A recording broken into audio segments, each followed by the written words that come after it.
bukan lembaganya tapi pribadinya yang saya gugat. Bisa disebut siapa saja mereka ini? Syarifuddin, itu ketua Mahkamah Agung tapi mantan.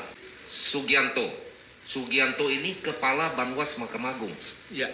Dia oknum itu. Kemudian Mukti Fajar Nurdewata.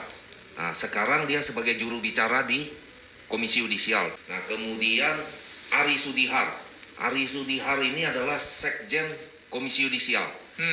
Dia masih aktif dan dia oknum. Amzulian Rifai ini ketua Komisi Yudisial yang sedang menjabat sekarang ini. Bahkan di persidangan saya, Amzulian Rifai ini mengutus oknum-oknum untuk mengacaukan persidangan.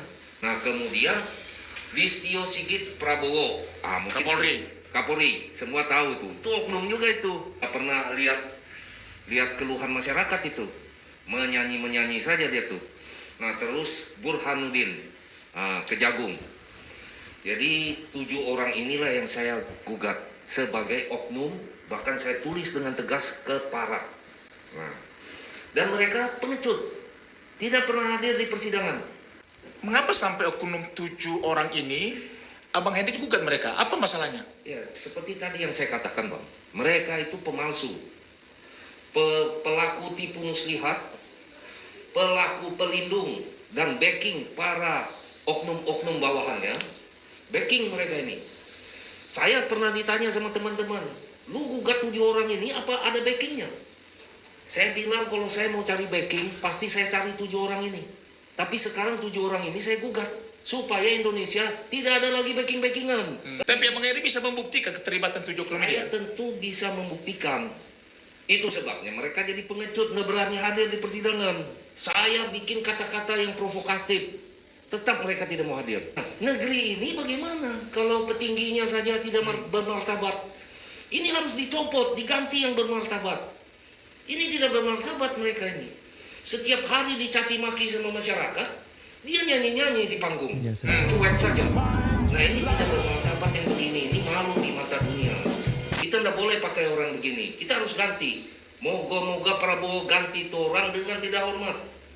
Ya, apabila Jokowi terlibat, ya Jokowi kita gugat juga. Sejak rezim dia ini terjadi yang begini. Ya. Negeri kita ini memang berdasarkan undang-undang, berdasarkan hukum, bukan berdasarkan kekuasaan. Tapi saat ini yang kita lihat faktanya berdasarkan kekuasaan. Berbondong-bondong mereka berebut menjadi penguasa untuk sewenang-wenang kepada rakyat. Kita ini di negara merdeka. Kalau negara merdeka itu artinya kita fokus kepada benar dan salah. Tapi kalau di negara jajahan, tidak perlu benar salah, lu harus nurut sama gua. Hakim membuat keputusan, dia mengatakan gugatan saya ini terkait tugas dan fungsi jabatan. Literatur mana yang mengatakan pemalsuan dan tipu muslihat atau perbuatan-perbuatan tercela itu sebagai tugas dan fungsi? Kalau dia paksakan ini sampai di ketua pengadilan tinggi, sampai di kasasi, sampai inkrah, itu namanya memprovokasi rakyat angkat senjata. Kenapa? Karena kita dijajah. Tidak perlu benar salah lu harus nurut sama gua, kan gitu.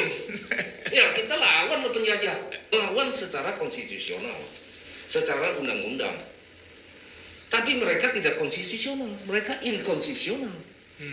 Mereka melakukan perbuatan-perbuatan tercela, palsu, bohong, nipu. Nah, ini jadi pejabat negara ini, kacau lah kita jadi rakyat. Kita tidak heran korupsi di mana-mana. Ya, kalau begini caranya. Tapi kalau ini dimenangkan, itu dampaknya luar biasa, Bang. Pasti koruptor bilang, kita punya backing udah pada ditangkap. Nggak berani lagi. Pasti nyusut banyak. Otomatis kas negara banyak, nggak perlu utang lagi tuh. Apa saja alat bukti yang bisa Bang Heri berikan kepada mereka? Saya berikan itu ada puluhan alat bukti. Yang paling krusial alat buktinya adalah pernyataan secara tertulis dari Sugianto dan Mukti Fajar Nurdewata. Siapa Sugianto? Sugianto itu kepala Banwas Mahkamah Agung. Dia menyatakan bahwa laporan saya itu terkait teknis yuridis. Apa itu? Teknis yuridis itu teknis hukum. Sementara yang saya lapor adalah pemalsuan. Jadi nggak nyambung nih. Negara mana yang beradab membenarkan pemalsuan hukumnya? Jadi hakim ini oknum. Saya berani mengatakan ini, saya berharap hakim itu kalau dia merasa saya menuduh dia, silakan ambil langkah hukum. Memang oknum-oknum inilah yang sebenarnya pengkhianat negara. Mereka pengkhianat rakyat, pengkhianat undang-undang, pengkhianat, bahkan mereka itu adalah pelaku yang bisa merobohkan pilar-pilar berbangsa dan bernegara. Ya. Keadilan ini kan pilar berbangsa dan negara. Ya. Bagaimana negara ini bisa bersatu kalau tidak ada keadilan? Nah, pilar ini kalau kita tidak jaga dengan penegakan hukum yang benar, berbahaya bangsa ini. Nah, pengkhianat inilah oknum-oknum ini. Koruptor kadang mereka lindungi, pelaku kejahatan yang baru-baru terjadi yang pembunuh sampai dibebaskan, Ya. udah parah sekali itu, Bang. Peradaban peradilan itu sudah menyiapkan secara seadil-adilnya. Apabila mereka tidak datang, konsekuensi Anda akan di first track.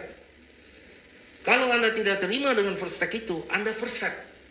Jadi ini peradabannya sudah ada. Tapi hakim yang mengadili sekarang ini tidak beradab. Nah, seandainya Siap, ini Bang. Bang Henry dimenangkan, Dimenangkan. Baik. keuntungan apa yang Pak Henry dapatkan?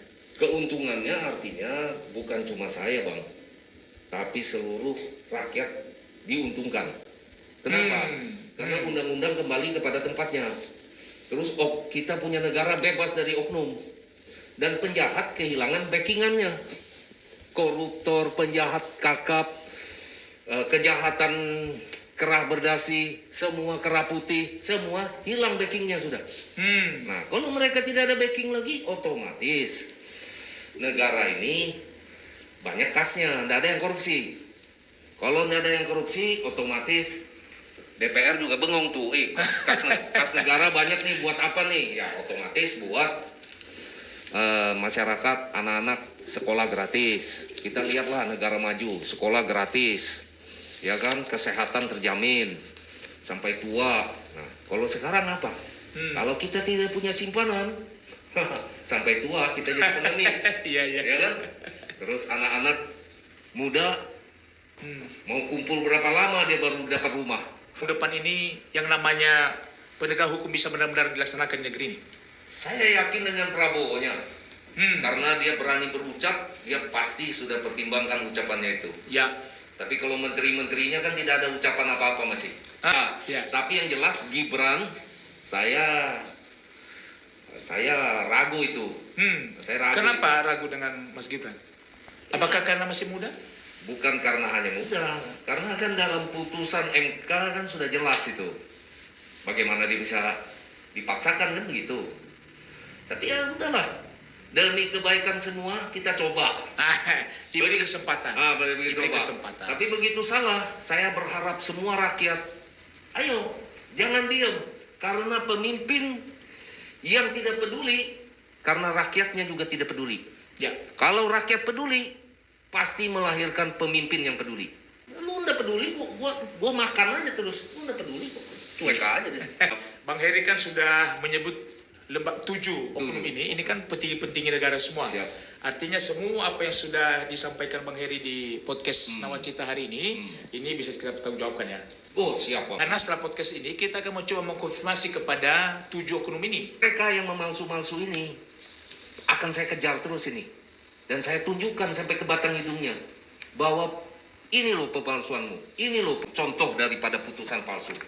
Ada fakta persidangan yang tidak dituangkan, ada pelanggaran hukum, hakim merangkap avokat. Jadi moga-moga ini tidak terjadi di persidangan yang lain. Jadi harapan saya, kita jangan bakar lumbung untuk memberantas tikus. Cukup tikusnya kita copot, selesai kok negara ini. Daripada demo-demo sana, demo sini, bikin rusak sana, bikin rusak sini. Lebih baik kita ambil jalan konstitusional, kita gugat siapa yang pelakunya, face to face, lihat dia jawab apa. Kalau dia jawab palsu-palsu, ini kan jadi bukti nih, pemalsuan.